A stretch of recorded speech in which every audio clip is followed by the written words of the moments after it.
dikalikan langsung, catat malaikat kali 700 dapat 700 juta. Ada yang infak 1000 tapi dia tak berhitung, yang penting Allah ridha, masukkan tanpa hitungan. Bisa saja Allah perintahkan kalikan 1 miliar pahala, bisa. Jadi kalau sudah beramal tidak perlulah dihitung, biarkan Allah yang memberikan nilainya, cukup kita berusaha ikhlas mengamalkannya. Nah, ada pahala yang lebih besar yang ketiga.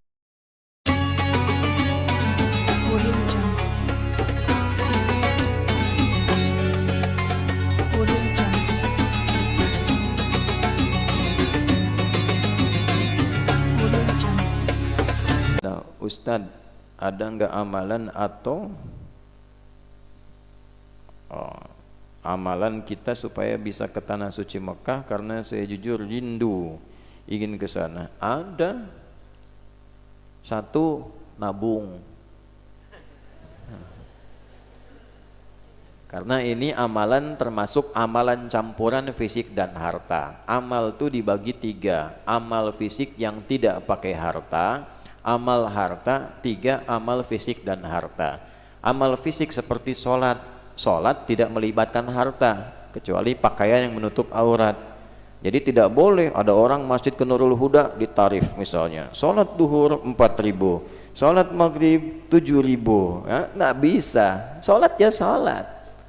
Ada amal kedua namanya amalan harta. Karena tidak semua orang bisa melakukannya, maka nilai pahalanya lebih tinggi dari amalan fisik.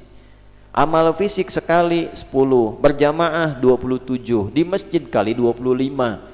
Infak dilakukan berapapun nilainya sepanjang ikhlas, paling minimal 700 kali lipat, paling minimal. Dapat dari mana? Quran surah kedua, ayat berapa? 261. Bagaimana bunyinya? Mathalul ladzina yunfiquna amwalahum fi sabilillah kamathali habbatin ambatat sab'a sanabil fi kulli sumbulatin mi'atu habbah wallahu yudha'ifu liman yasha' wallahu wasi'un alim. Yang terakhir kenapa saya lengkapi? Karena sering dipotong ayat ini sampai 700 saja, padahal yang motong sampai sini yang suka hitung-hitungan. Kalau dihitung 700 dapatnya segitu, yang tidak menghitung diberikan tak terhitung. Ada yang infak 1 juta, dihitung, oh 700, dikalikan langsung, catat malaikat kali 700 dapat 700 juta. Ada yang infak 1000 tapi dia tak berhitung, yang penting Allah ridha, masukkan tanpa hitungan.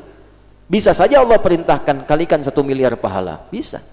Jadi kalau sudah beramal tidak perlulah dihitung, biarkan Allah yang memberikan nilainya, cukup kita berusaha ikhlas mengamalkannya. Nah, ada pahala yang lebih besar yang ketiga, namanya apa? Ibadah yang menyatukan fisik dan harta. Seperti apa? Haji dan umrah. Karena itu haji sudah tidak ada bandingan pahalanya dengan amalan lain. Kenapa? Karena menyatukan dua ini. Karena itu laisa lahu al-jaza illa al-jannah. Nggak ada pahala yang setara bagi haji yang benar, berhasil, mabrur itu kecuali surga. Hajinya bukan makbul, hadisnya bukan berbunyi al-hajjul makbul, bukan, al-hajjul mabrur. Haji yang merubah perilaku yang menunaikannya menjadi lebih baik setelah haji dan dijaga sampai meninggal. Makanya disebut oleh orang Arab Pak Haji, itu bukan gelar Bu Haji, bukan. Karena ibadah tidak ada gelar. Kalau ibadah itu ada gelarnya, orang Islam paling banyak gelarnya. Bapak John SHI. SHI apa? Sholat, haji, infak. Ada gelarnya. Nah, kalimat itu pengingat bahwa Anda sudah haji, jangan lagi menukar pahala kebaikan dengan keburukan. Sudah ada jaminan surga kok ditinggalkan. Kenapa? Seringkali setelah haji ke bandara, nunggu pesawat belum tiba, mulai marah. Orang Arab bilang haji, haji, haji. Dititipkan kalimat itu di lisan mereka. Maksudnya apa? Pak, Bapak sudah haji, jangan lagi hilang kebaikan karena persoalan-persoalan kecil itu ujian. Jadi bukan gelar lah.